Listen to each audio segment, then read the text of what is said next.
इस घर का तुम आश्रय बन जा, इस घर का तुम आश्रय बन जा।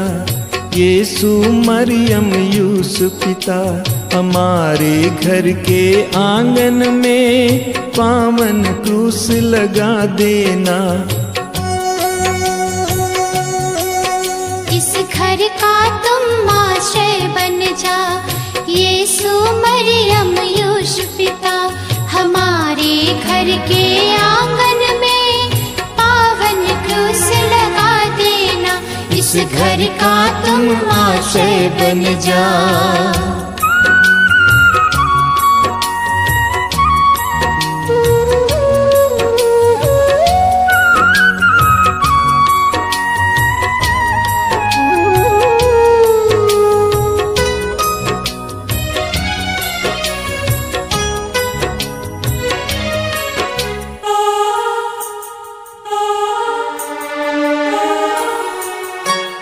पहरा देने चारों ओर स्वर्गदूतों को लगा देना।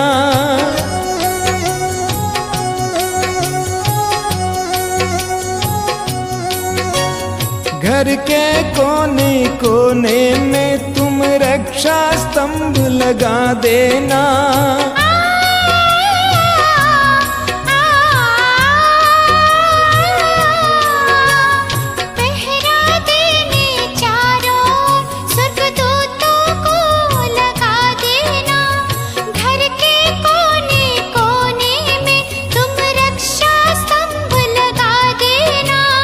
शैतान के सब फंदों से हम दुबलों को तुम बचा लेना। इस घर का तुम आश्रय बन जा, यीशु मरियम यूसुफ पिता, हमारे घर के आंगन में पावन क्रूस लगा देना। इस घर का तुम आश्रय बन जा।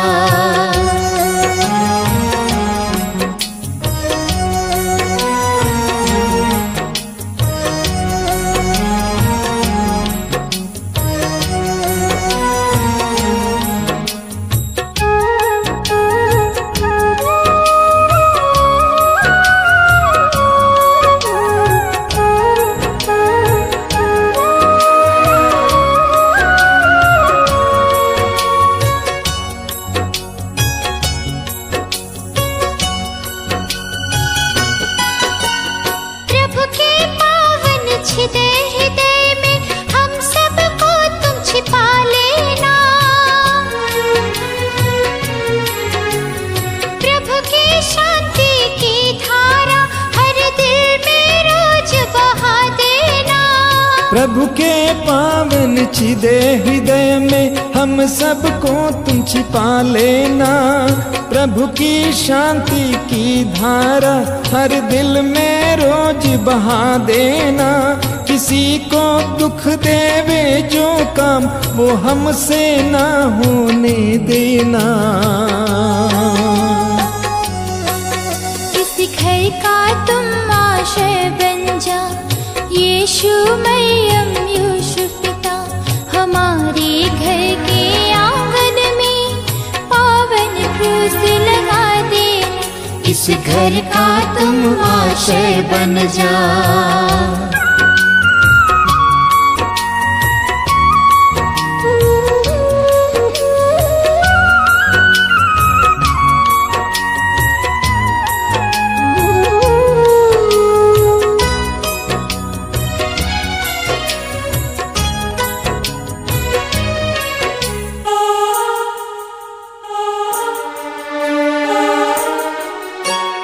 साथी और सहारा बन हमें संग संग चलना सिखा देना।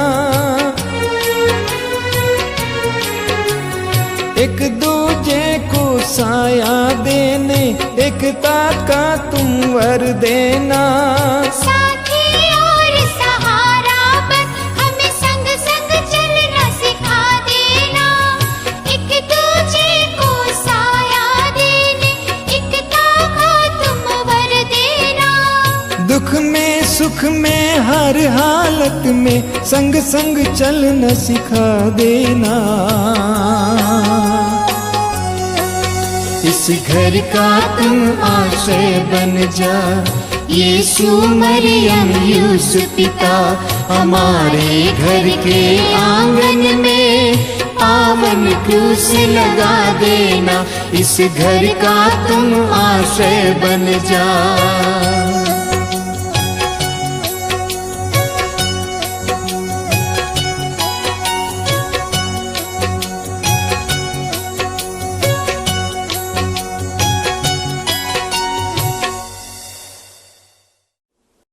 प्रिय बंधू भगिनींनो, आज रविवार भक्तीचा दिवस आहे। भक्ती प्रार्थनेला आपण सुरुवात करूया। अहो पृथ्वीवरील सर्व लोक हो, परमेश्वराचा जय जयकार करा, हर्षाने परमेश्वराची सेवा करा, गायन करीत त्याच पुढे या। परमेश्वर हाच देव आहे असे जाणा, त्यानेच आम्हास उत्पन्न केले, आम्ही त्याचेच आहो, आम्ही त्याची प्रजा, त्याच्या कुरणातील कळप आहो। त्याचे उपकार स्मरण करीत, त्याच्या द्वारात स्तवन करीत, त्याच्या अंगणात प्रवेश करा। त्याचे उपकार स्मरण करा, त्याच्या नामाचा धन्यवाद करा, कारण परमेश्वर चांगला आहे, त्याची दया युगानुयुग आणि त्याची सत्यता पिढ्यानपिढ्या टिकते। प्रार्थना करूया आपण। जीवन स्वर्गीय देव बाप्पा, आजच्या या प्रभुवाराबद्दल, उत्तम दिवसाबद्दल आम्ही तुला धन्यवाद देतो, उपकार स्तुती करीतो, आभार मानितो। आज रविवारचा दिवस देव बाप्पा, तुला मान महिमा गौरव आणि धन्यवाद देण्याचा दिवस आहे। तुझी उपासना भक्ती प्रार्थना करण्याचा दिवस आहे, स्तुतीचा यज्ञ अर्पण करण्याचा दिवस आहे आणि आमचं मागणं प्रार्थनेच्या द्वारे सादर करण्याचा दिवस आहे। तुझ्या समागमामध्ये येऊन पवित्रपणानं भक्तिभावानं हा दिवस परमेश्वरा व्यतीत करण्यासाठीचा आमचा तू दिवस आम्हाला दिलेला आहेस। या भक्ती प्रार्थनेमध्ये देव बाप्पा आमचं सर्वांचं सहाय्य कर। इथंपर्यंत आमचा सांभाळ केला, आमचं संरक्षण केलं, संगोपन केलं आणि आम्हाला लागणाऱ्या लहान मोठ्या गोष्टी दिल्या, आम्हाला परमेश्वरा तुझा आशीर्वाद दिला, याबद्दल उपकार स्तुती करीतो। आजच्या भक्तीची प्रार्थनेची सर्व परमेश्वरा जी काय रूपरेषा आहे, सुरुवातीपासून शेवटपर्यंत आम्ही तुझ्या हातामध्ये सोपवितो। सर्व भक्ती कार्यक्रम देव बाप्पा तू आशीर्वादाचा कर, येशू ख्रिस्ता प्रित्यर्थ विनंती केली नाही बाप्पा, आमीन आमीन आमीन। प्रिय बंधू भगिनींनो, उपासना संगीतातील गीत नंबर 296 आपण सर्वजण मिळून गाऊया। मनात जनात वनात कुठेही ख्रिस्ताविन काही दिसू नये। गीत नंबर 296।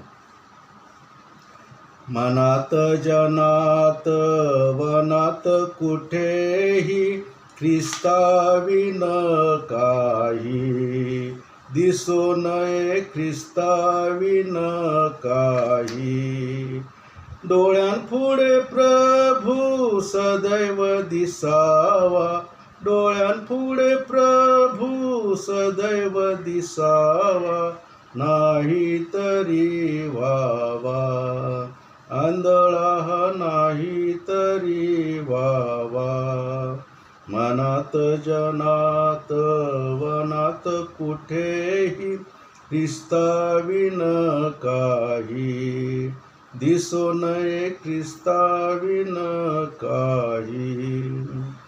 अंधपणे जग नाहीसे होईल, अंधपणे जग नाहीसे होईल, ख्रिस्तच दिसेल, जेथे तेथे ख्रिस्तच दिसेल। मनात जनात वनात कुठेही ख्रिस्ताविन काही दिसू नये, ख्रिस्ताविन काही। विद्यार्थी अविद्या ख्रिस्ताविन सारी, विद्यार्थी अविद्या ख्रिस्ताविन सारी, माझा मीही वैरी, ख्रिस्ताविन माझा मीही वैरी। मनात जनात वनात कुठेही ख्रिस्ताविन काही दिसू नये, ख्रिस्ताविन काही। दास म्हणे माझा ख्रिस्त आहे जेथे, दास म्हणे माझा ख्रिस्त आहे जेथे, माझा स्वर्ग तेथे, सर्व काळ माझा स्वर्ग तेथे. मनात जनात वनात कुठेही ख्रिस्ताविन काही, दिसू नये ख्रिस्ताविन काही. प्रिय बंधू भगिनींनो, प्रेषितांचा मतांगीकार आपण एकत्रित म्हणूया. सर्वसमर्थ देवज पिता आकाश व पृथ्वी यांचा उत्पन्न करिता, त्याचवर मी विश्वास ठेवितो आणि त्याचा एकुलता एक पुत्र येशू ख्रिस्त आमचा प्रभू, जो पवित्र आत्म्याच्या योगाने गर्भरूप झाला, कुमारी मरीच्या उदरी जन्मास आला, ज्याने पंतई पिलाताजवळ दुःख भोगिले, ज्याला वधस्तंभावर खेळण्यात आले, जो मरण पावला व ज्याला पुरण्यात आले, जो मृत्यूलोकात उतरला, तिसऱ्या दिवशी मेल्यातून पुन्हा उठला आणि स्वर्गात चढला, तेथून जिवंतांचा व मेलेल्यांचा न्यायनिवाडा करण्यासाठी जो परत येणार आहे, त्याचवर मी विश्वास ठेवितो. पवित्र आत्मा, पवित्र सार्वजनिक महामंडळ, पवित्र जनांची सहभागिता, पापांची क्षमा, देहाचे पुनरुत्थान आणि सार्वकालिक जीवन याविषयी मी विश्वास धरितो. आमेन, आमेन, आमेन. प्रिय बंधू भगिनींनो, स्तोत्र वाचन होईल आणि स्तोत्र वाचन पुढारी पण आपल्या मंडळीचे सभासद मिस्टर आकाश डोंगरे हे करतील. त्यांना विनंती आहे की स्तोत्र त्यांनी वाचावं. स्तोत्र नंबर 19. यावेळेस आपण स्तोत्रसंहिता 19 वाचूया. आकाश देवाचा महिमा वर्णिते, अंतरिक्ष त्याची हस्तकृती दर्शविते. दिवस दिवसाशी संवाद करीतो, रात्र रात्रीला ज्ञान प्रगट करीते. वाचा नाही, शब्द नाही, त्यांची वाणी ऐकू येत नाही, तरी त्यांचा स्वर सर्व पृथ्वी आक्रमितो. त्यांचे शब्द दिगंतरी पोचतात. सूर्यासाठी आकाशात त्याने मंडप घातला आहे. शय्यागृहातून वरासारखा तो बाहेर पडतो. तो वीर पुरुषाप्रमाणे आपल्या मार्गाने धावण्यात आनंद पावतो. आकाशाच्या एका सीमेपासून निघून दुसऱ्या सीमेपर्यंत तो भ्रमण करीत जातो. त्याच्या उष्णतेपासून काही एक सुटत नाही. परमेश्वराचे नियमशास्त्र परिपूर्ण आहे, ते मनाचे पुनरुज्जीवन करीते. परमेश्वराचा निर्बंध विश्वसनीय आहे, तो भोळ्यास समंजस करीतो. परमेश्वराचे विधी सरळ आहे, ते हृदयाला आनंदित करीतात. परमेश्वराची आज्ञा चोख आहे, ती नेत्रांना प्रकाश देते. परमेश्वराचे भय शुद्ध आहे, ते सर्व काळ टिकणारे आहे. परमेश्वराचे निर्णय सत्य आहेत, ते सर्व थैव न्याय आहेत. ते सोन्यापेक्षा 52 कशी सोन्याच्या राशीपेक्षा इष्ट आहेत. ते मधापेक्षा मोहळातून पाझरणाऱ्या मधापेक्षा गोड आहेत.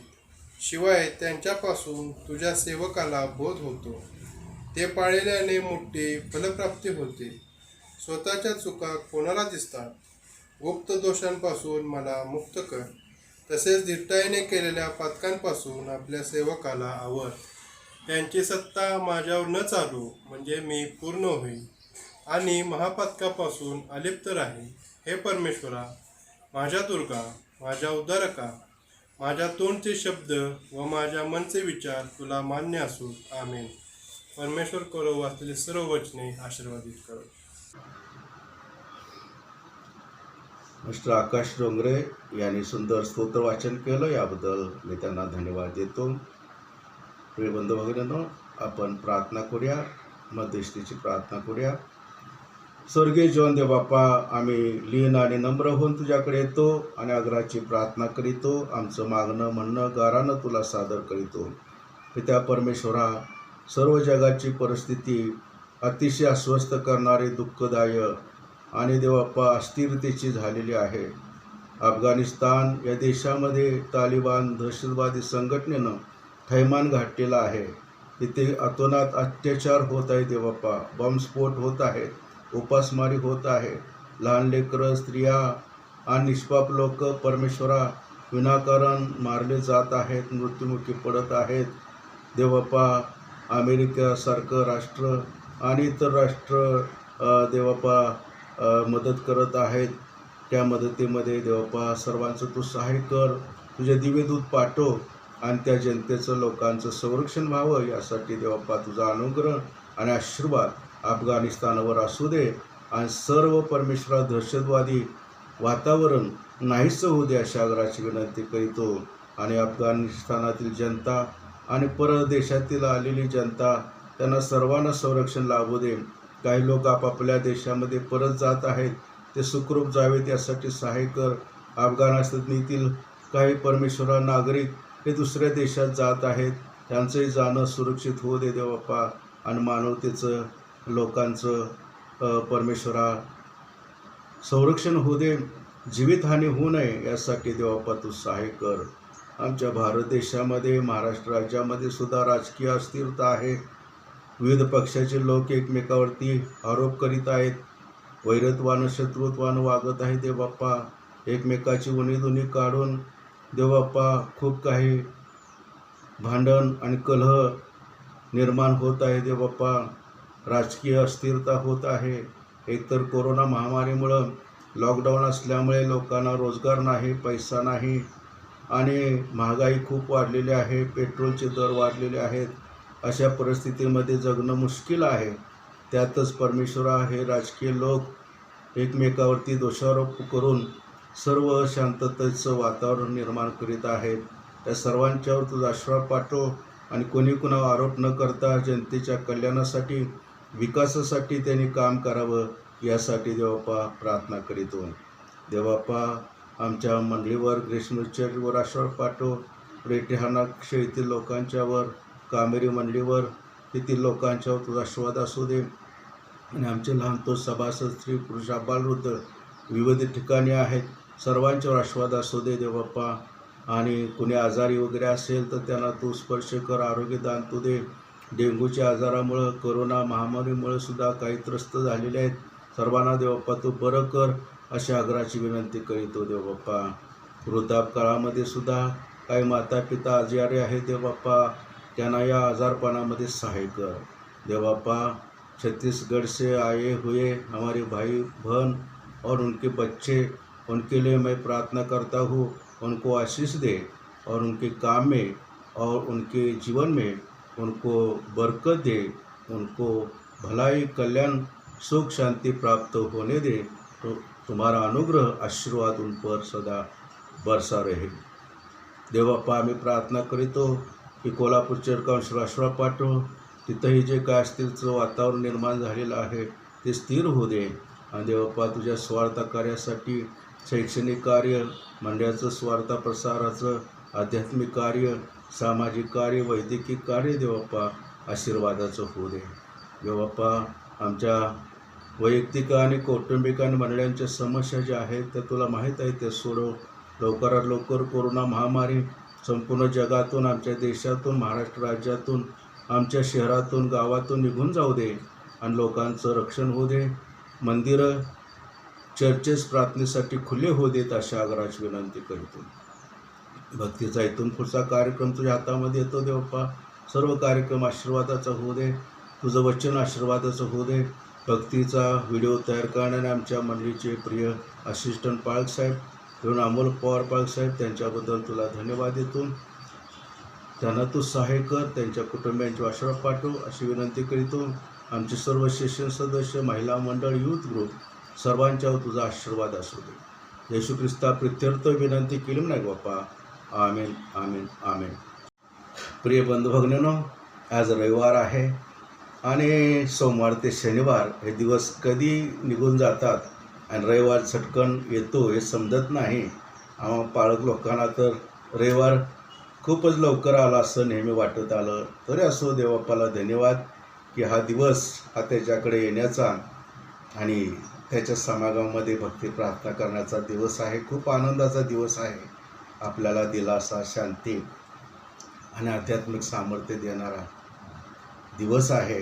आठवडाभर केलेलं काम, श्रम आणि काय केलेला संघर्ष त्याचं फळ प्राप्त करून देणारा दिवस, दिलासा आपल्याला आहेसं वाटणारा दिवस म्हणजे रविवार असं मला वाटतं आणि निश्चितच आपणा सर्वांना वाटत असणार.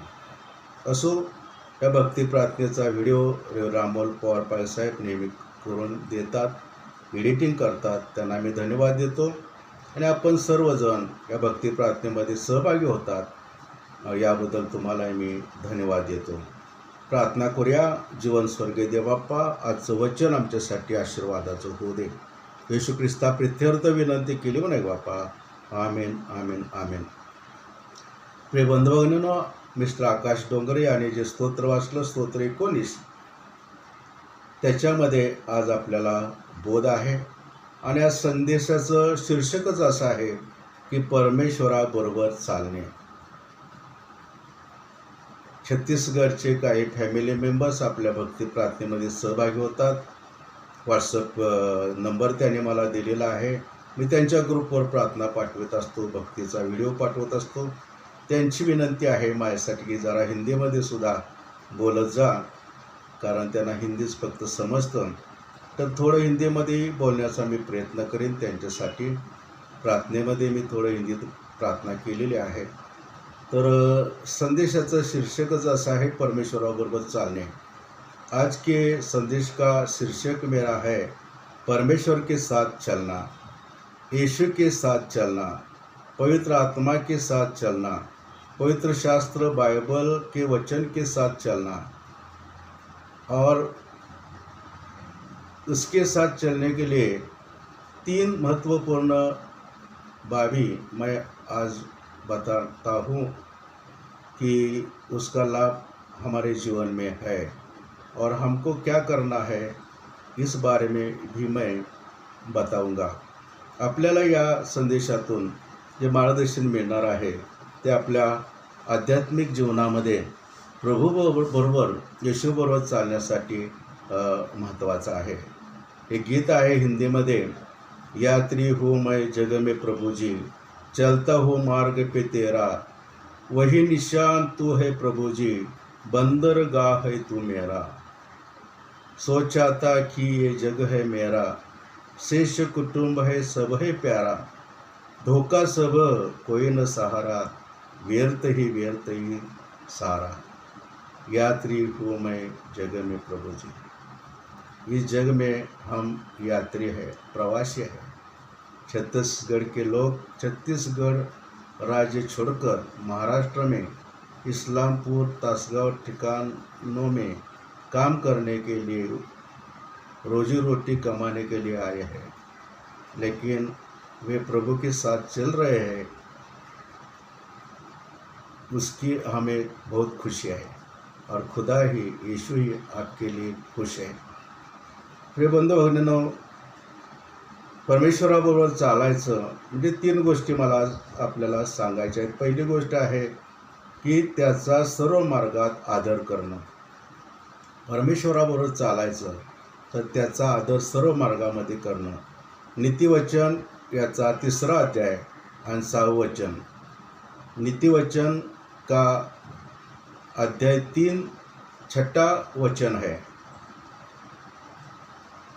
त्याच्यामध्ये काय म्हटलं, तो आपल्या सर्व मार्गात त्याचा आदर कर, म्हणजे तो तुझा मार्गदर्शक होईल. आपल्या जीवनामध्ये, आपल्या जीवनाच्या मार्गामध्ये त्याचा आदर करणं. नेहमी परमेश्वराला आदर, मान, सन्मान, महिमा, स्तुती आपण देणं गरजेचं आहे. आपल्या अंतःकरणामध्ये परमेश्वराला गायन वादन करणं, स्तोत्रे, गीते, आध्यात्मिक प्रबंध एकमेकांना म्हणून दाखवणं, प्रिय बंधू भगिनींनो, फार महत्त्वाचं आहे. सुभक्तीचा संदेश मी गेल्या 2 आठवड्यापूर्वी दिला होता. त्याच्यामध्ये मी सांगितलेलं होतं की परमेश्वराबरोबर चालायचं तर सुभक्ती ही फार महत्त्वाची आहे. त्याचाच पुढचा भाग मी सांगतो की सर्व मार्गात आपला जो जीवनाचा मार्ग प्रवास आहे, जो हमको आविष्यक्रम परमेश्वर ने दिया है, उस मार्ग में हमें हमेशा परमेश्वर का, ईश्वर का आदर करना चाहिए.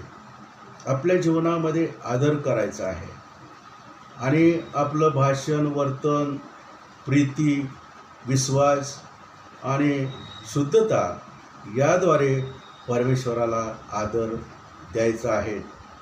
त्याचे एक उदाहरणादाखल सेवक सेविका दासदासी म्हणून आपण आपल्या वर्तनाच्या द्वारे सुद्धा, आपल्या वाणीच्या द्वारे सुद्धा, आपल्या कामाच्या द्वारे, आपल्या कृतीच्या द्वारे, आपल्या सवयीच्या द्वारे देवाला आपण आदर, मान, महिमा, गौरव द्यायचा आहे. परमेश्वराचा सेवक, परमेश्वराची दास कधीच शिवीगाळी करणार नहीं.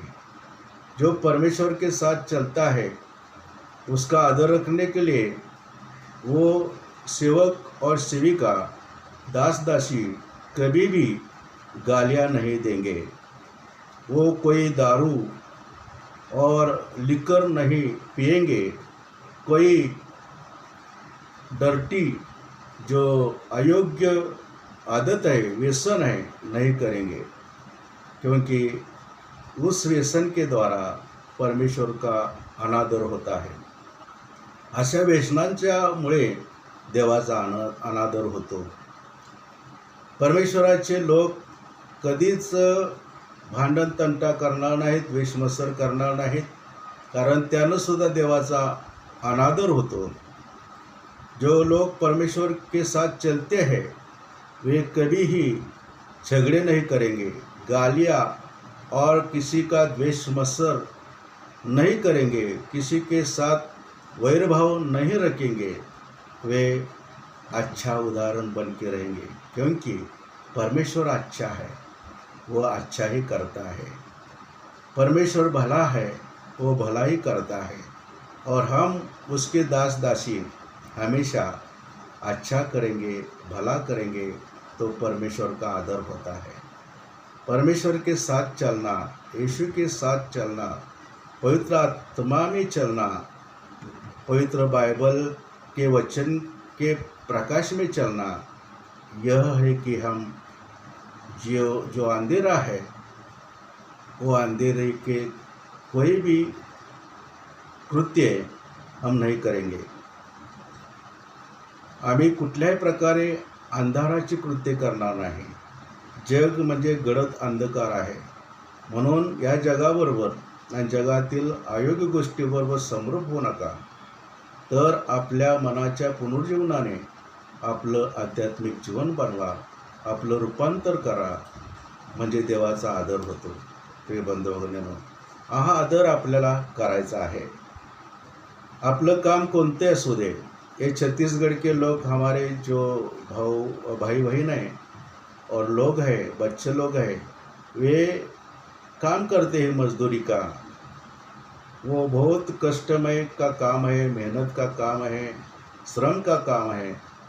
और कभी कभी पुरुष लोगों को आदत होती है कि शराब पीना, लेकिन क्रिश्चियन जो है, विश्वासणारे जे जन है, क्रिश्चियन विश्वासियों के लिए ये शराब पीना बुरी आदत है.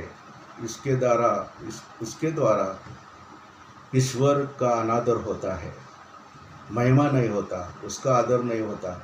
ऐसे आदतें नहीं करना. दूध पीना, अच्छा खाना खाना, जो भी आपको अच्छा लगता है, जो खाना उसको आपको पसंद है वो खाओ, वो पियो, लेकिन शराब नहीं पीना. उसके द्वारा परमेश्वर का अनादर होता है, महिमा नहीं होता, उसका मान नहीं रहता. हम परमेश्वर के साथ चल रहे हैं, इसलिए उसका आदर करना ये हमारा जीवित होना चाहिए. आपलं जीवन हे असंच बनलं पाहिजे की परमेश्वराचा आदर सर्व बाबतीत व्हायला हवा. म्हणून परमेश्वराचा आदर करणारे लोक वाईट मार्गाने पैसा मिळवणार नाहीत कधीच. भ्रष्टाचारानं ते कधीच अनैतिकतेनं अनितीनं वागणार नाहीत. कारण जे काही देवानं दिलेलं आहे त्याच्यामध्ये संतुष्ट राहणार. घर असेल, पैसा असेल, काम असेल, नोकरी असेल, आपली पत्नी असेल, लेकरं असतील, त्यामध्ये ते संतुष्ट राहतील.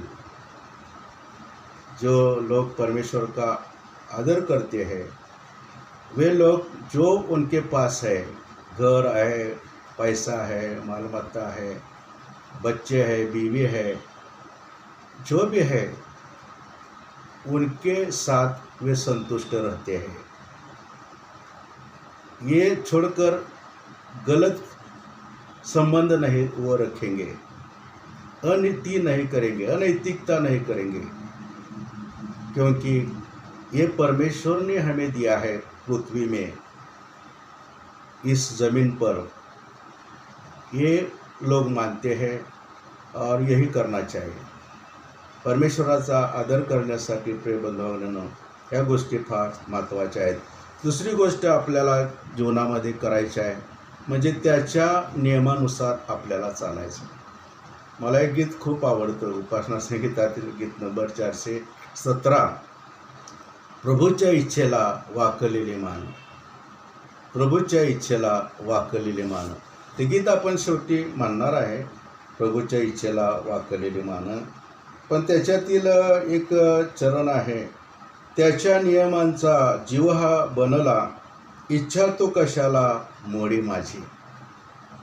त्याच्या नियमांचा जीव हा बनला, आपला जीव देवाच्या नियमाने, त्याच्या आज्ञेने, त्याच्या वचनाने बनलेला आहे। आम्ही त्याच्या मार्गामध्ये चालायला लागलेला आहे। प्रिय बंधू भगिनींनो, की दाविदाबद्दल, येशिया राजाबद्दल, येशिया संदेष्टा आणि योशिया राजाबद्दल काय म्हटलेलं आहे, अनेकांच्याबद्दल। योसेफाचं उदाहरण घ्या, मोशेचं उदाहरण घ्या, याकोबाचं सुद्धा उदाहरण घ्या, अब्रामाचं उदाहरण घ्या, इसाकाचं उदाहरण घ्या, येशू आणि शिष्यांचं उदाहरण घ्या, की ते डावी उजवीकडे देवाच्या नियमांपासून वळले नाहीत। जो काही देवानं नियम दिलेला आहे त्या नियमानं ते चालले। आम्हाला सुद्धा हा आदर्श आहे की परमेश्वराबरोबर चालायचं तर आपण त्याच्या नियमानं चाललो पाहिजे। ईश्वर के साथ चलना, परमेश्वर के साथ चलना, ये ऐसा है कि उसके नियम में चलना, उसके आज्ञा का पालन करना, आज्ञा जो है, वचन जो है, उसका पालन करना और उसके साथ चलना। हम आज्ञा छोड़कर नहीं चल सकते, हम दाएं बाएं नहीं जा सकते। जो आज्ञा दिए है उस आज्ञा के मार्ग पर सरल चल सकते हैं, सीधे चल सकते हैं। यह सीधा मार्ग है।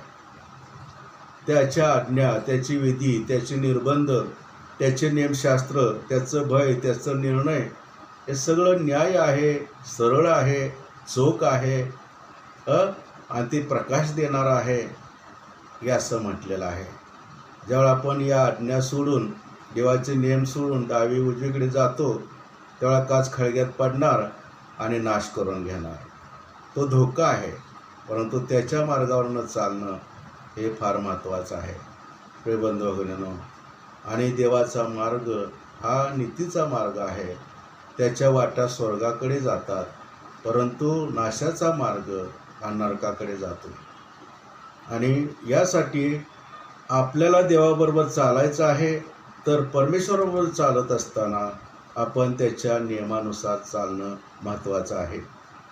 19 स्तोत्र 7 ते 14 वचनामध्ये काय म्हटलं, त्याचं नियमशास्त्र परिपूर्ण आहे, ते मनाचं पुनर्जीवन करीत। नियमशास्त्र, निर्बंध, विधी, आज्ञा, भय, निर्णय हे सर्व थैव न्याय आहेत, याबद्दल सांगितलेलं आहे। आणि ते आपल्यामध्ये असणं म्हणजे देवाचे नियम असणं। आणि त्याच्यापासून काय लाभ होतो आपल्याला, ते कशासाठी पाळायचं आहे, तर त्याच्याच पुढच्या वचनामध्ये सांगितलेलं आहे की शिवाय त्याच्यापासून तुझ्या सेवकाला बोध होतो, शिकवण मिळते, आपल्याला मार्गदर्शन मिळतं। प्रिय बंधू भगिनींनो, लहानापासून वृद्धांपर्यंत आणि स्त्री पुरुष आणि रंकापासून राव आणि राजापर्यंत या सर्वांना मार्गदर्शनाची गरज आहे, बोधाची गरज आहे, संदेशाची, शिकवणीची गरज आहे। आम्ही माणसं अज्ञानी आहोत आणि म्हणून देव म्हणतो की कोणी ज्ञानानं उणा असेल तर त्याने मजकडे मागावे। आणि त्याचं ज्ञान हे पूर्णपणे जीवनाचं ज्ञान आहे, आध्यात्मिक ज्ञान आहे, आपल्याला स्वर्ग प्राप्त करून सार्वकालिक जीवन देणारं ज्ञान आहे। आणि त्या ज्ञानाच्या बोधाकडं आपण लक्ष दिलं पाहिजे. त्यापासून आपल्याला फलप्राप्ती होते. बघा किती फळप्राप्ती होते. आणि आत्म्याची फळप्राप्ती म्हणजे आनंद, चांगुलपणा, शुद्धता, प्रीती, सौम्यता, इंद्रिय दमन, या सगळ्या गोष्टी आपल्याला फलप्राप्तीच्या आहेत. त्या आत्म्याची फळं आपल्याला मिळतात. गलती 5वा अध्याय आणि 22व्या वचनामध्ये आपल्याला सांगितलेलं आहे. हे सगळं आपल्याला मिळतं आणि आपल्याला गुप्त दोषापासून मुक्तता मिळते. यिर्मया याचा 31वा अध्याय आणि 34वं वचन वाचलं तर त्यामध्ये म्हटलेलं आहे की तो तुझे सर्व अधर्म विसरेल, तुला अधर्मापासून मुक्तता देईल आणि तुझं पाप तो विसरेल. देवबाप काय करतो? आपलं पाप विसरतो, आमचे अधर्म विसरतो आणि आम्हाला नवीन करतो त्याच्या शिकवणीमुळं. आणि म्हणून त्याच्या नियमामध्ये चालण्यामुळे आपल्याला बोध मिळतो, शिकवण मिळते, फलप्राप्ती होते आणि दोषातून मुक्तता मिळते, पापापासून मुक्तता मिळते. आणि काय म्हटलेलं आहे की सैतानाची सत्ता किंवा पापाची सत्ता आपल्यावर चालणार नाही. पापाची सत्ता चालणं म्हणजे सैतानाची सत्ता. जगामध्ये पाप सैतानानं आणलेला आहे. तो सैतान पापाचा निर्माण करता आहे. देव तर आम्हाला जीवन प्राप्त करून देणारा आणि जीवनाची निर्मिती देव आहे. पण पापाची नाशाची निर्मिती सैतान आहे. आणि त्या पापापासून, त्याच्या सत्तेपासून आपल्याला मुक्तता मिळते. ये छत्तीसगढ़ के लोग है, ये श्रम के काम करते हैं, उनके लिए मैं बताता हूँ कि ईश्वर हमें उसके नियमों के द्वारा चलने से, ये बुरी आदत से, शैतान के सर्व बुराई मार्गों से बचाता है, हमारे पापों की क्षमा करता है, हमें मुक्त करता है. वह सब पाप हमारे विस्मरण करता है, उसका स्मरण नहीं खुदा रखता, हमें उसका पाप क्षमा का बख्शिश देता है. ये महत्वपूर्ण है. परमेश्वर के साथ चलना, इसका मतलब है कि पाप की सत्ता, शैतान की सत्ता हम पर नहीं चलनी चाहिए. उसका नियम जो है नाश का नियम है. खुदा का, ईश्वर का नियम जीवन का नियम है. वह हमें सीधा स्वर्ग में ले जाता है. शैतान का नियम जो है वो नाश का नियम है, वो नरक में ले जाता है. हे आपण लक्षात घेऊया. ये हमें हमेशा याद में रखना चाहिए. तर आणि ते काय गोष्टी आपल्याला लाभ घडतात तर आपल्याला पूर्णता प्राप्त होते.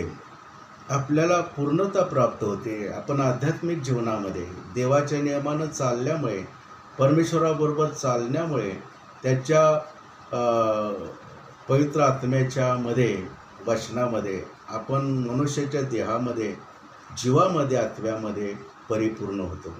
परमेश्वराचे नियमशास्त्र परिपूर्ण आहे. ते मनाचे पुनर्जीवन करीत. किती चांगली गोष्ट आहे बघा. यामध्ये आपलं पुनर्जीवन होतं. आम्ही जुने राहत नाही. टाकाऊ, घाणेरडे, नको असलेले, स्वतःलाही नको आणि इतरांनाही नको असलेले असे आपण होतो. तर देवबाप काय करतो? त्याला पसंत पडलेले, आवडणारे, आपल्याला स्वतःला आवडणारे, इतरांना आवडणारे बनवतो. आणि प्रिय बंधू, आपल्याकडून कुणालाही मग उपद्रव होत नाही. येशूनं काय म्हटलं? या कुटील पिढीमध्ये तुम्हाला आणि मला तग धरून राहायचं असेल तर सापासारखं चतुर आणि कबूतरासारखं साळसूद व्हायला पाहिजे. सांप जैसे चतुर और जो कबूतर है उसके समान साळसूद, निरुपद्रवी होना चाहिए. ये चतुर होना क्या है? जागरूक रहना.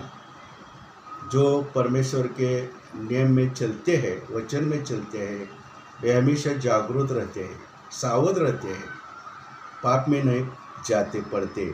उनको कोई पकड़ता नहीं, क्योंकि ये देव के, ईश्वर के नियम में चलते हैं. और वो किसी को उपद्रव नहीं देंगे, सबके साथ प्रीति प्रेम से रहेंगे, अच्छे संबंध से रहेंगे, अपने पति अपने पत्नी से और माँ बाप अपने बच्चों से, बच्चों अपने माँ बाप से प्रेम से रहेंगे, मित्रों के साथ प्रेम से रहेंगे, पड़ोसी के साथ प्रेम से रहेंगे, काम में काम करने वालों के साथ ही अच्छा बर्ताव करेंगे। ये ऐसा मतलब आहे, असं याचा अर्थ आहे प्रिय बंधूभगिनींनो, आणि ते आपल्याला करणं फार महत्त्वाचं आहे। आणि आपण काय करतो की देवाला मान्य होतो। स्तोत्रकर्ता काय म्हणतो स्तोत्र 19 आणि शेवटच्या वचनामध्ये, हे देवा माझ्या तोंडची शब्द आणि माझ्या मनचे विचार तुला मान्य असू देत। हे नियम पाळल्यानंतर, निर्बंध पाळल्यानंतर, ये नियम के साथ, परमेश्वर के नियम के साथ, वचन के साथ चलने से, आचरण करने से क्या होता है, परमेश्वर के बारे में हम उसको पसंद होने वाले लोग बनते हैं। हमारे तोंड के शब्द और हमारे मन के विचार और हमारे जे आचरण है, कृत्य है, उसको पसंद पड़ते हैं और वो हमको भला कहता है।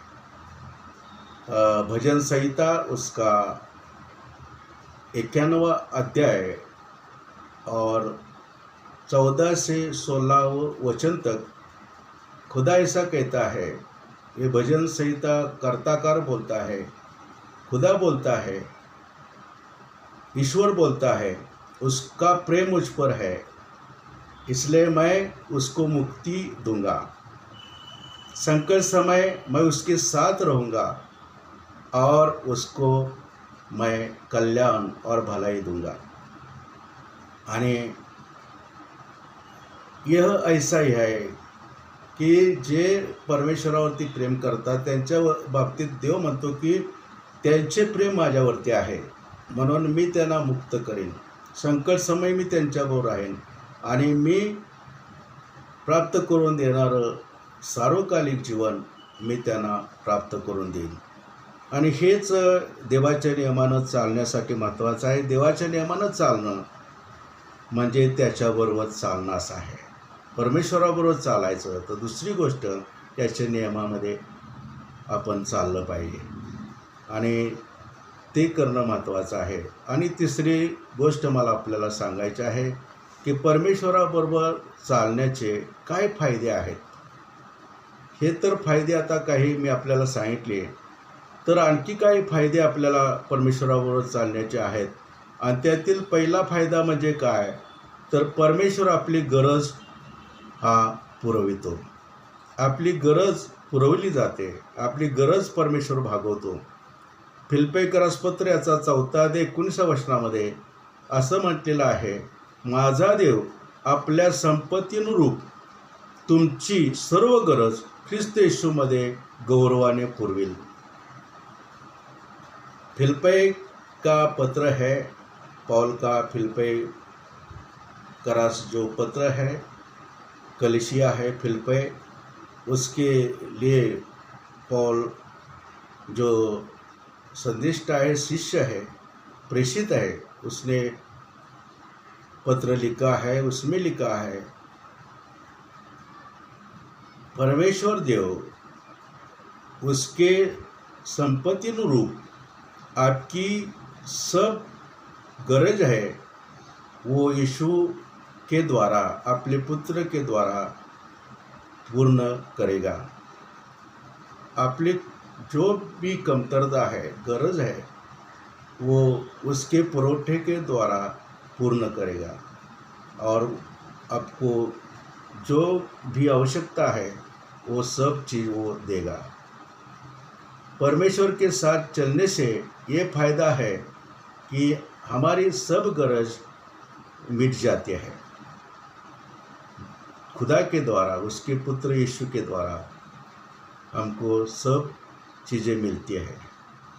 प्रथम त्याचं राज्य आणि नीतिमत्व मिळवा म्हणजे जगातील सर्व गोष्टी तुम्हाला मिळतील, असं मत्तई 6:33 मध्ये म्हटलेलं आहे। हमें प्रथम उसका राज्य और नीतिमत्व धार्मिकता प्राप्त करनी चाहिए। इस प्राप्त करने से हमें जग में जो कोई चीज़ें आवश्यक है वो प्राप्त होती है खुदा के द्वारा, उसके पुत्र येशू के द्वारा। तर देव बाप आपल्याला सर्व गोष्टी देतो प्रिय बंधूंनो। त्यानंतर दुसरी गोष्ट आपल्याला मिळते, ती मिळते म्हणजे कल्याण मिळते। हमको क्या प्राप्त होता है? ईश्वर के साथ चलने से हमको भलाई मिलती है, भलाई। रोमियो की पत्री उसका 8वां अध्याय और 28वां वचन ऐसा कहता है कि जो लोग उसी से प्रेम रखते हैं उनके लिए वह सब बातों के द्वारा भलाई को उत्पन्न करता है। जे लोक परमेश्वरावरती प्रेम करतात, प्रीती करतात, त्यांच्याबाबत व सर्व बाबतीमध्ये कल्याणकारी गोष्टी घडवितो आणि हे कल्याण देवाबरोबर चालण्यानं आपल्याला प्राप्त होतं प्रिय बंधू भगिनींनो। आणि तिसरी गोष्ट आपल्याला प्राप्त होते म्हणजे आनंद, सुख, समाधान, शांती, संरक्षण हे आपल्याला प्राप्त होतं आणि आपल्याला सुरक्षितता मिळते। आपलं जाणं येणं सर्व काही सुरक्षित होतं। पृथ्वी तलावरती आपण कोण आहोत? यात्री आहोत, प्रवासी आहोत। या प्रवासामध्ये आपलं जाणं येणं सुखकारक व्हावं यासाठी स्तोत्र 121 मध्ये काय म्हटलं शेवटच्या वचनामध्ये? परमेश्वर देव तुझे जाणे येणे इथून पुढे सर्व काळ सुरक्षित करेल। आणि जाणं येणं सुरक्षित आहे, प्रवास सुरक्षित आहे, जगणं सुरक्षित आहे, तर आनंद मिळणारच, तिथं सुख, शांती, समाधान मिळणारच, संरक्षण मिळणारच आणि मग सर्व गोष्टीचा पुरवठा मिळणारच। या सर्व गोष्टी आपल्याला देवाबरोबर चालण्यानं मिळणार आहेत प्रिय बंधू भगिनींनो। चौथी गोष्ट आपल्याला मिळते आणि ती म्हणजे प्रभू येशूच्या बरोबर आपल्याला स्वर्गामध्ये जाता येते। हे पृथ्वी तलावरचं जीवन, त्याच्याबरोबर जगल्यानंतर मृत्यू आला, मरणानंतर येशूबरोबर आपल्याला पुन्हा उठणं होणार आहे। जर जिवंत असताना येशू आला या पृथ्वी तलावरती, त्याचं येणं होणार आहे आणि जगाच्या गोष्टी घडत आहेत। कोरोना महामारी तर आलेली आहे, महापूर आलेला आहे, लढाया चालू आहेत आणि प्रीती थंडावलेली आहे आणि बऱ्याच गोष्टी ज्या येशूच्या येण्यासंबंधी आणि शेवटच्या काळाविषयी लक्षणं सांगितलेली आहेत त्या घडत आहेत, घडलेल्या आहेत आणि पुन्हाही घडत जाणार आहेत। तर येशूचं येणं लवकर आहे। म्हणून परमेश्वराबरोबर चालण्यामुळं आपल्याला काय फायदा होणार आहे? चौथा, तर यामध्ये सांगितले की प्रभु यीशु के साथ हम स्वर्ग में जाएंगे। ये गीत मला खूप आवडतं। एक गीत है हिंदी में, सियोन देश हमारा है देश, रहते हैं हम परदेश, जाएंगे हम अपने देश। सियोन देश हमारा है देश, रहते हैं हम परदेश, जाएंगे हम अपने देश। अपना देश कोणता है? कौन सा हमारा देश है? वो स्वर्ग है, सियोन देश है, जहाँ खुदा है, जहाँ से यीशु आया है, उधर हम जाएंगे। तिथं घेऊन जाण्यासाठी येशू येणार आहे।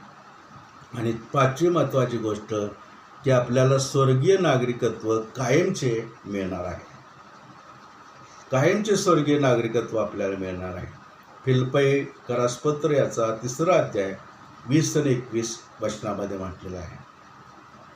पॉल का फिलिप्पी कलिसिया को जो पत्री है, अध्याय 3 और 20 और 21वां वचन, उसमें क्या बोला है कि हमारा नागरिकत्व तो स्वर्गीय है, वह हमारा हमेशा का ठिकाना है, उधर हम अनंतकालिक जीवन जीने वाले हैं हमारे मृत्यु के बाद। और यह जीवन हम जी रहे हैं, जीते समय यीशु आएगा, वो हमको हमारे विश्वास के द्वारा साथ ले जाएगा और स्वर्ग में हमको आधार कार्ड देगा, उसका हमको पासपोर्ट देगा, कार्ड देगा, उधर हम वीसा देगा, हमेशा रहेंगे। परमेश्वर के साथ चलने से, यीशु के साथ चलने से, पवित्र आत्मा के साथ चलने से, पवित्र वचन बाइबल के प्रकाश में और उसके आज्ञा में चलने से हमें यह सब लाभ होने वाले हैं। प्रिय भाई बहिणों, ये सब हमको लाभ मिलेंगे। आपल्याला हे सर्वच लाभ घडणार आहेत प्रिय बंधू भगिनींनो, आणि म्हणून आपलं कायमचं ठिकाण हे स्वर्ग ठिकाण आहे आणि घेऊन जाण्यासाठी येशू येणारच आहे आणि तिथे गेल्यानंतर आपल्याला तो तसं सोडून देणार नाही, तर स्वर्गीय नागरिकत्व देणार आहे आणि तिथं आमचं कायमचं ठिकाण आहे। आणि हे पृथ्वी तलावरचं मनुष्याचं क्षणभंगूर जीवन हे त्यासाठी तयारी करण्यासाठीच आपल्याला दिलेलं आहे आणि म्हणून या जीवनामध्ये परमेश्वराच्या बरोबर चालणं, सदैव चालणं हे फार महत्त्वाचं आहे। हम हमेशा हमारे यह मानवी जीवन में परमेश्वर के साथ चलना चाहिए, ये हमारा नियम बनाना चाहिए और ये हमारा जो जीवित है उसको हम सार्वकालिक जीवन में बदलना चाहिए। ये क्षणभंगुर जीवित है, लेकिन स्वर्ग में जो है वो आनंद काल का जीवन है, वह कभी खत्म नहीं होगा, उसको समाप्ति नहीं है। इसलिए हमारे ये ख्रिस्ती जीवन में हमको खुदा के साथ, ईश्वर के साथ चलने से ये सब लाभ मिलने वाले हैं। परमेश्वर आपको आशीष दे। परमेश्वराच्या द्वारे आपल्याला सर्व आशीर्वाद मिळणार आहेत, लाभ मिळणार आहेत आणि म्हणून प्राप्त करून घेण्यासाठी आपण परमेश्वराबरोबर, येशू ख्रिस्ताबरोबर, पवित्र आत्म्याबरोबर, त्याच्या पवित्र वचनांच्या बरोबर सदैव चालूया, म्हणजे देवदूतांच्या बरोबर आपल्याला सर्व लाभ स्वर्गातील मिळतील आणि पृथ्वी तलावरचं जीवनसुद्धा आपलं कल्याणकारी आणि आशीर्वादाचं होईल। देवबाप तुम्हाला मला सहाय्य करो आणि आशीर्वाद दे। थँक्यू व्हेरी मच, आभारी आहे। प्रिय बंधू भगिनींनो, देवाचं वचन आपण ऐकून घेतलेलं आहे। थोडं मी मुलगा थोडक्या भाषेमध्ये हिंदीमध्ये बोललो, आपल्याला सराव नाही, आपल्या छत्तीसगड भाऊ बहिणींच्यासाठी असो। आपण प्रार्थना करूया। जीवन स्वर्गीय देवबापा, जे वचन आपण ऐकून घेतलं ते देवबापा आचरणात आणण्यासाठी सहाय्य कर, तुझ्याबरोबर चालण्यासाठी, तुझा पुत्र प्रभू येशू ख्रिस्ताबरोबर चालण्यासाठी, पवित्र आत्म्यामध्ये चालण्यासाठी आणि तुझं वचन बायबल याच्या आज्ञेमध्ये, वचनामध्ये चालण्यासाठी आम्हा सर्वांचं सहाय्य कर। आणि देवबापा नेहमी तुझा आदर सन्मान आम्ही करावा, तुझ्या नियमांचं पालन आम्ही करावं। त्याचप्रमाणे देवबापा तुझ्यापासून मिळणारं सर्व काही लाभ आहेत, अनुग्रह आहेत, ते प्राप्त करून समाधानी राहावं, यासाठी आमचं तू सहाय्य कर। रेट्टे हरणाक्षीतील परमेश्वरा लोक, त्याचप्रमाणे छत्तीसगडचे असणारे भाऊ बहिणी आणि देवबापा कामेरीतील लोक, ग्रेस मिनिस्ट्रीजमधील आमचे प्रियजन आणि इतरत्र असणारे सर्व प्रियजन, आम्हा सर्वांच्यावर आशीर्वाद असू दे। येशू ख्रिस्ता प्रित्यर्थ विनंती केली नाही बापा, आमेन आमेन आमेन। प्रिय बंधू भगिनींनो, एक दोन गीतं आपण शेवटी म्हणणार आहोत। पहिलं गीत होईल रेट्टे हरणाक्षीचे आमचे मोरे परिवारातील भाऊ बहिणी लेकरं आहेत, ते नेहमीच भजन म्हणतात, देवाची गीतं गातात, तर त्यांचं एक गीत आपण ऐकूया आणि ते गीत गातील।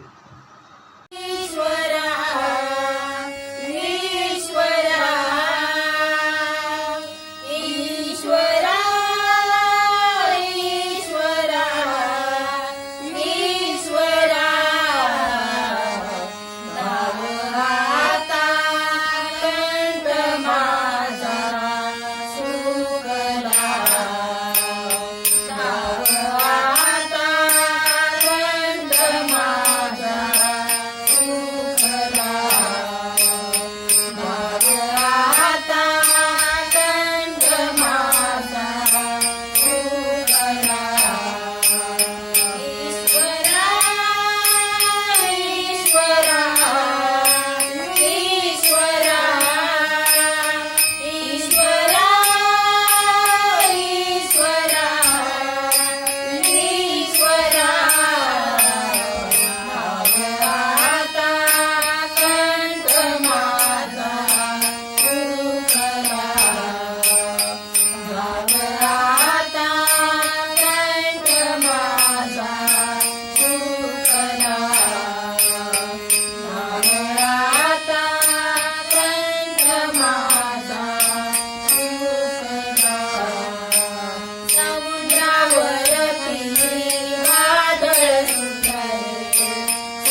सुंदर गीत गायलं याबद्दल मी त्यांना धन्यवाद देतो आणि त्यांचे आभार मानितो.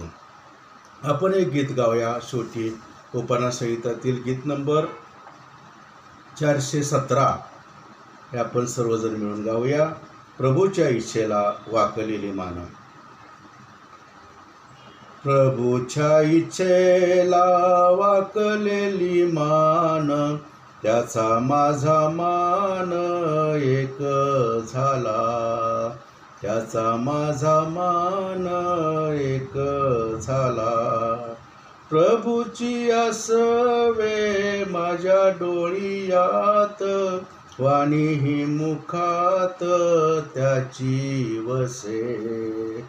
प्रभूची असवे माझ्या डोळियात, वाणी ही मुखात त्याची वसे.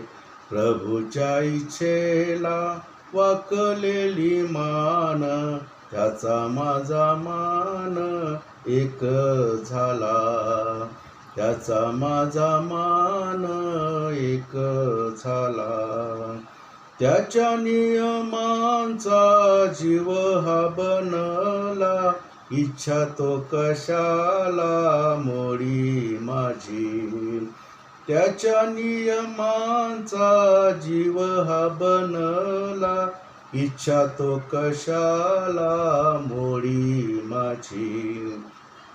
प्रभूच्या इच्छेला वाकलेली मान, त्याचा माझा मान एक झाला, त्याचा माझा मान एक झाला.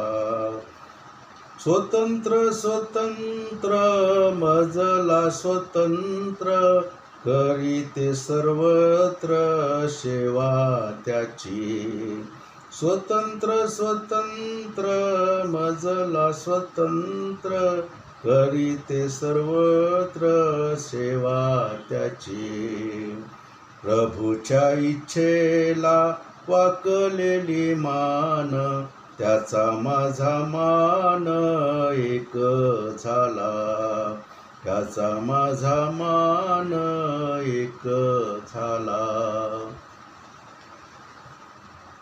शेवटी प्रभूनं शिकवलेली प्रार्थना म्हणणार आहोत. त्यापूर्वी एक सूचना की प्रियबंधू भगिनीनो, गेल्या आठवडे आपले माननीय secretary mister Ajit Kumar Adhav sir यांनी कोल्हापूर काउन्सिलचं आलेलं पत्र वाचलेलं आहे सूचनामध्ये की बायबल कॉलेज संबंधी जर आपल्या मंडळीतून कुणाला मुलांना मुलींना पुरुषांना स्त्रियांना वय आहे 20 ते 45 वर्षामध्ये 3 वर्षाचा BTS कोर्स आहे सुरू कोल्हापूर काउन्सिल करीत आहे. ॲडमिशन घ्यायचं असेल तर मिस्टर अजित कुमार आढाव सर किंवा माझ्याशी संपर्क साधा, फॉर्म भरून घेऊ आणि मग त्याबद्दल आपल्याला ॲडमिशन घेता येईल. सगळी माहिती आम्ही आपल्याला पुरवू. ठीक आहे, आभारी आहे. देव सर्वांचं सहाय्य करो. दानार्पणसुद्धा आपण घरामध्ये जमा करा आणि जेव्हा मंदिरं सुरू होतील, चर्च सुरू होईल तेव्हा ते आपण चर्चमध्ये जमा करूया. आपलं नियमित दानार्पण भक्तीचं, आपला दशमांश आणि उपकार स्तुतीचं दान आणि इतर देणग्या पालकसाहेबांसाठी आपण दान देत होतो ते सुद्धा आपण द्यायचं आहे. कम्युनिटी वॉलसाठी सुद्धा कोणाला दान द्यायचं असेल किंवा कोण देणगीदार असतील त्यांनाही आपण सांगावं अशी विनंती आहे. ठीक आहे, आपण शेवटी प्रभूने शिकवलेली प्रार्थना म्हणून आशीर्वाद घेऊ. आमच्या स्वर्गातील बापा, तुझे नाम पवित्र मानले जाओ, तुझे राज्य येवो, जसे स्वर्गात तसे पृथ्वीवर तुझ्या इच्छेप्रमाणे हो. आमची रोजची भाकर आज आम्हास दे, आणि जसे आम्ही आपल्या ऋण्यास त्यांची ऋणे सोडली आहेत तसे तू आमची ऋणे आम्हास सोड, आणि आम्हास परीक्षेत आणू नकोस तर आम्हास वाईटापासून सोडव, कारण की राज्य, सामर्थ्य आणि गौरव हे सर्व काळ तुझीच आहेत. आमेन, आमेन, आमेन. आता परमेश्वर देवबाप तुम्हाला आशीर्वाद देवो, तुमचं संरक्षण करो. परमेश्वर आपला मुखप्रकाश तुम्हावर पाडो, तुम्हाला शांती देव. परमेश्वर तुम्हाकडे प्रसन्नमुख करो आणि तुम्हाला कृपा पुरवो. या देवबापाची प्रीती, प्रभू ख्रिस्ताची कृपा आणि पवित्र आत्म्याची सहभागिता आपणा सर्वांच्या बरोबर आता आणि सदा सर्वकाळ असो. आमेन. ख्रिस्त पवित्र शांती सप्रीती शोभा सौंदर्य माझी या जीवनी येशू पवित्र तू शुद्ध मज करी तुझे सौंदर्य दिसो या जीवनी आमेन. थँक्यू. आभारी आहे.